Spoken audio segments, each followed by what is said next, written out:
Welcome to Dan Really Likes Wine with Pick and Pay, and appropriately we're actually at Pick and Pay for the very first time, not in a shop as you can see, but actually just above the one on Nickel. This is the Good Food Studio, and there's a really exciting evening happening. It's the first of a new series, the Winemaker's Table. 50 guests who get to come along for just 450 Rand, or if you're a member of the Wine Club, for just 350 Rand, and experience some fantastic food, but also the chance to have that food paired with some wine and spend time with the winemaker who is here from the particular estate, telling you about the wine, answering your questions, and giving you some hints on how to get the best out of some excellent wine. And this is the very first one, which of course, by the time you watch this, you will have missed. There'll be more to come, but what a way to start Durbanville Hills. And with me is probably the most exciting wine talent ever to come out of the Northern Cape. Ricardo Cloete, welcome. Hi, thanks Dan.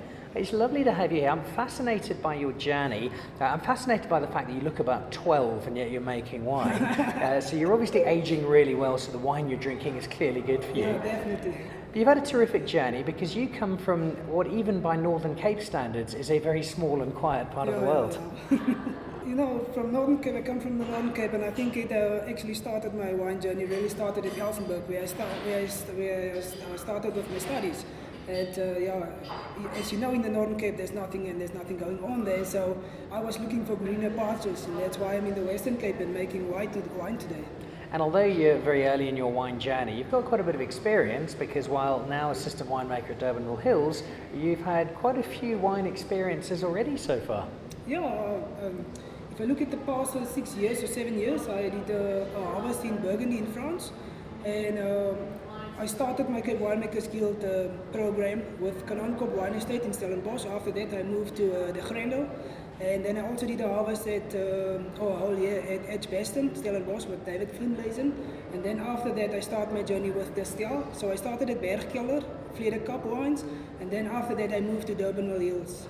That's incredible. So already you've done time in France, you've done some really big names in South Africa. Yeah. Now you find yourself assistant winemaker at Durbanville Hills. 10 years ago, if I'd told you that's what you'd be doing, would you have believed me?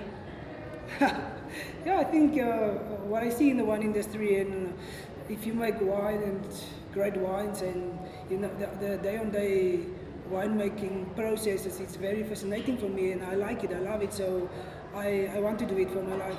So you make some great wines, we're going to taste them in a moment, but before we get to that, Durbanville Hills itself, I love coming to visit because your wine's great, but I also love it because that view up on top of the deck of that wine tasting area, if I worked with you guys, I'd never get any work done because it's just such a lovely view out across to Robben Island and over Table Bay. Yeah, of course. I think for a visitor from your side, it will definitely be like that, because with that view, as you said, it's for us that works there, it's actually a bonus. So but we don't even get time for us to really explore it and to see it, because we are locked up in the cellar making these wines. So yeah, I think the people in the restaurant and in the tasting room, they normally have that benefit of having the view. When you are stressed out, maybe just go to the back and stand there and watch over the ocean.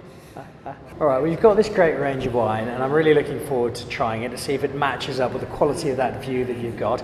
And when I had a look at it, I thought, well, we'll probably try the Sauvignon Blanc first, but you wanted to switch these around. Why would that be? Yeah, then if you look at that, it's two different ranges, the bottles that we have here. So the first bottle is part of our Durbanville Hills range. It's a Chardonnay, and then the other three bottles is the Collector's Reserve range.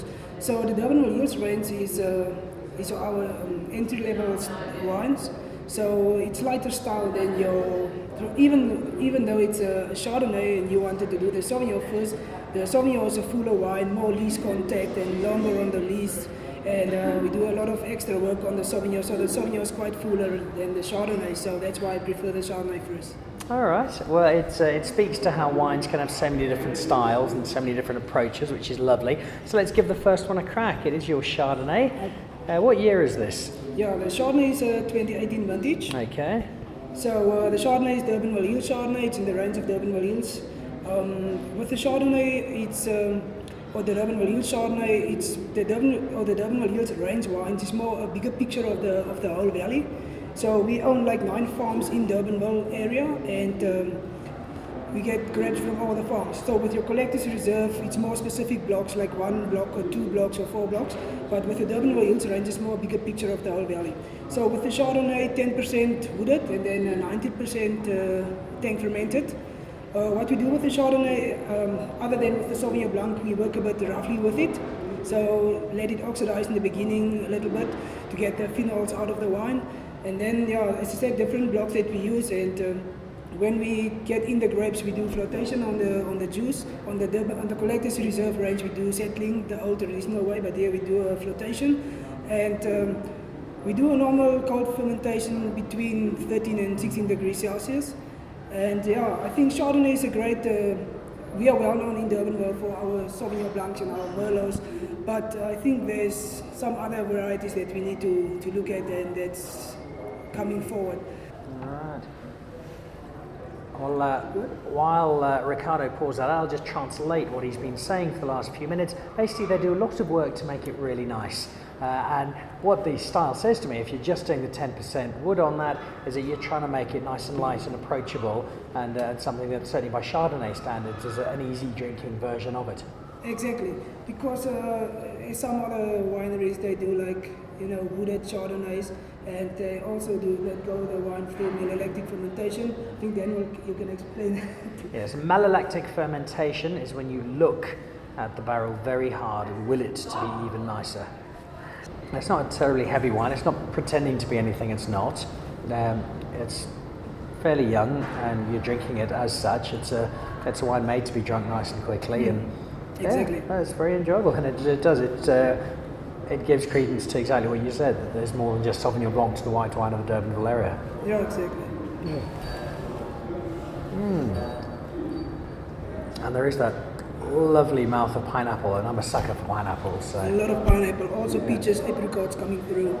Actually very complex as well. Yeah. So the little bit of 10% wood that we put extra into the blend is just to give it more complexity and a little bit of a wood touch.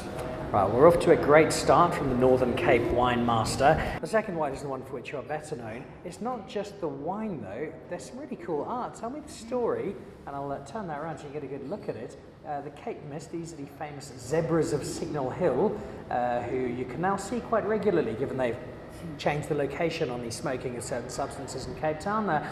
But it's more the mist that you see in that picture. Tell us about the artist and about this series. So we started with the Collector's Reserve, I think 2 years ago, and it was previously the Rhino Fields. I think most people are more familiar with the Rhino Fields. So we discontinued the Rhino Fields and we started with the Collector's Reserve. And some people will ask, but why?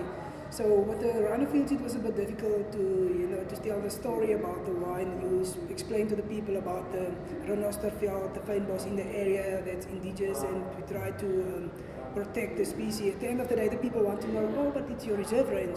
So now we change it to Collector's Reserve. So up front it shows on the label it's our reserve range. And then also the artwork that we have, because now these days we are Durbanville and Constantia came together and we have the wine of origin Cape Town. So we want to connect ourselves with the city, with Cape Town. So it's to bring the winelands together or closer to the city.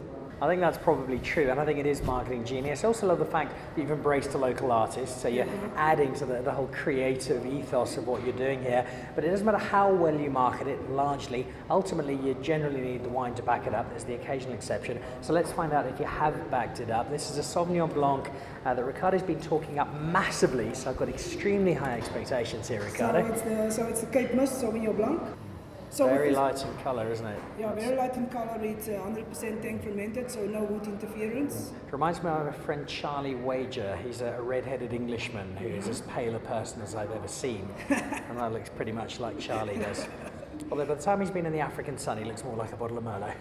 So the colour then, it's because as I said now, it's no wood interference. It's 100% tank fermented. With the Sauvignon Blanc is mostly. It's the most planted variety in Durbanville on the whites. So it's difficult for us to pick one specific block or 2 blocks. So with this wine we have 4 different blocks, and that's to give you a diverse mix of flavors. And some of the blocks is higher up in the mountain, some of them are down, and some of them is more inland to give you different aspects at the end of the day. So effectively it's a Sauvignon Blanc blend from the best of what you have to offer. 4 different blocks. That's brilliant. And what we do extra on the collector's reserve is we treat the grapes a bit different. We use a lot of dry ice. We work very reductive with the grapes to protect it. And in the cellar, when we only use free run juice, and with the free run juice we leave it in the tank, setting it over 3 days instead of flotation. And we stir the lees up once a day to get that lees into suspension to extract more flavor and more mouthfeel out of the juice. After that, we ferment it also between 13 and 16 degrees Celsius, and yeah, that's the solid. Oh, the results are great. Free run juice, kind of like free range chickens, just a lot easier to manage and get into a bottle. And I say this about so much white wine, but with the better white wine, it's worth repeating time and again. It's drinking very nicely now, but I'd love to have this in 2 or 3 years because I think it's still got some way to go. All right, 2 down. We have a dinner to host, so we can't take too long with this as much as I'm enjoying all of the wine. 3rd wine, this is the Lighthouse Merlot, and this is the other grape along with Sauvignon Blanc for which you guys are celebrated at Durbanville. Of course, then. So it's the Lighthouse Merlot, and as you can see on the artwork, it's the lighthouse down in Greenpoint, and then you also have the lifesavers. That's green and red, and that's what we told Theo about the wine, and we gave him the landmarks, and then after that he made his own artwork. There's a typical mint chocolate that you get in this Merlot, and it comes from one specific block that we use. Okay, single block. I love the playful nature of that art. It adds, so you're going for the rosé there, that's what Ricardo's doing. It's very big in the Northern Cape. All right, so... Okay, so with the Lighthouse Merlot, the one block is a 18-year-old block, and that's actually the backbone of the wine. It's a block that normally grows a very small canopy, so that gives you the perfect condition to create a nice Merlot. Small canopy, because sometimes if you have like vigorous canopies, you sit with green flavors, unwanted green flavors that you don't want. What we also do, we do what we call green harvesting. So we cut off some of the bunches before the ripening period, so that you have less bunches for the vineyard to ripen, so that you can get even ripeness. And also we have a program called Fruit Look, and that's a satellite image that we get once a week during the ripening period, and that shows us where to pick in the block. Okay. So that's very high-tech stuff. So that shows us where is it more vigorous and less vigorous in the block where we need to pick. So you've basically got a guy on the International Space Station taking photos every morning of fields of Merlot. No, but that's luckily that's the work of our cellar master, Martin Moore. He goes into the vineyards and look after the vineyards. Well, he's doing a good job, because even by Merlot standards, this is wonderfully smooth, but it also has the depth that Merlot's not often given credit for. It's, I think, still in South Africa written off sometimes as not being quite as dynamic as some other reds. That's delicious. Yeah, I normally describe Merlot as a feminine variety, but on this one I must think again because it's quite used. It actually reminds me of a Cabernet. I'll have to do some investigation, see what the Me Too movement says about giving gender dynamics to different classes of wine. Like, that's doing the Lighthouse proud indeed, so a lovely Merlot. And then the last one to finish off, and this is the Promenade. I've spent a lot of time on that Promenade, so great piece of artwork. And those would be the penguins from down at Boulders, who are going for a stroll on the Promenade. Yeah. So with the Promenade Pinotage, we also talked again Theo about the wine, and we took the Promenade as an example, and what he said, he used penguins instead of people because he wanted to cut out the racing people, men, women, so that's why he used penguins instead of people. So these are gender-neutral, asexual, politically ambivalent penguins who've come to spend some time on the Promenade. Oh, look at that colour. And it's a block that we saw over the years give something unique and specific in the wine. Yeah. So it's a block that gives us great flavor, a lot of structure, body, and with the Pinotage, it's very important to decide when to pick. That's the most important thing, and the thing that we focus on. If it comes to Pinotage, we are very carefully. You can make horrible Pinotages if you don't pick at the right I've time. had some in the past. So. I guess it's the challenge of retaining that earthiness but not turning it into mud, and making sure there's still an elegance within what's a deep wine. And then, so we go into the vineyards on a regular basis, looking at the fruit. We pick when the skin is soft and the pips are woody brown. Yeah. Then you are guaranteed to not have that unwanted greenness in your wine. Yeah. So we get this wine, it's all hand-picked grapes in 500 kilogram bins, and we get in the juice on the collector's reserve, or on the reds on the collector's reserve. When we get in the juice into the tank with the skins, we leave it overnight, and then the next day we draw off like 10 to 15% of the juice. And the reason for that is to get more concentration in the wine, to get more body, more flavor. You lose that 10 to 15% of juice, but we need concentration. So. We have a very similar thing in my cellar at home. Every time I go away, I lose 10 to 15% of my wine, and my wife is very happy when I come home. Yours is for a slightly greater purpose. And that's, I like this. It's still the slightly older style pinotage. It's not one of the lighter ones we're seeing a bit more of, but it's not overbearing, it's not too heavy, it's not cloying, and it sits really pleasantly on the palate. Yeah, what we also do with the pinotage, when we do we put it into tanks, 15-ton fermenters. There's pumps on that pump over like automatically, so every 4 hours you can set it how you want it. And that's to give you assurance of quality, pump overs, extraction, color, tannin. And after the fermentation, and after we are done with the fermentation, we don't ferment it dry as with the other wines. The pinotage we ferment only to 5 barley, 50 grams sugar. And the reason for that is if you ferment it dry, then you sometimes get like that dried out mouth feel. Yeah. And that's what we don't want. So we take it from the skins on 5 barley and do the fermentation further in stainless steel tank. So basically, yet again, just lots and lots of hard work going in. And even if you're newish to the world of wine, and a lot of that didn't really make sense from a technical perspective, the very simple translation is a lot of care is taken to make the best out of an estate that has some fantastic grapes, some lovely conditions, with that lovely cool mist that you see celebrating the Sauvignon Blanc coming in off Table Bay and giving the winemakers that extra dimension to work with. Of course, you need the right winemakers to be able to do the job, and in Ricardo, who is the greatest Northern Cape winemaker in history. There aren't any others, but he's still the greatest Northern winemaker in history.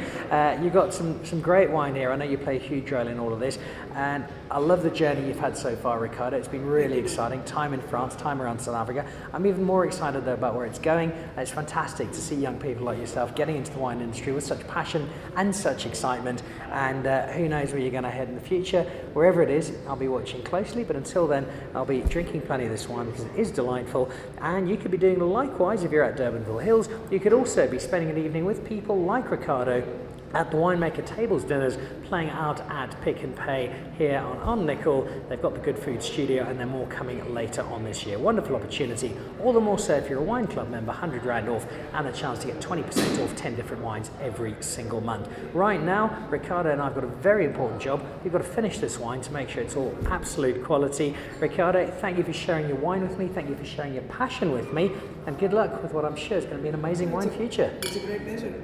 That's Dan Really Likes Wine with Pick and Pay from Pick and Pay at On Nickel, with some great wine at the winemaker's table with Durbanville Hills. Cheers.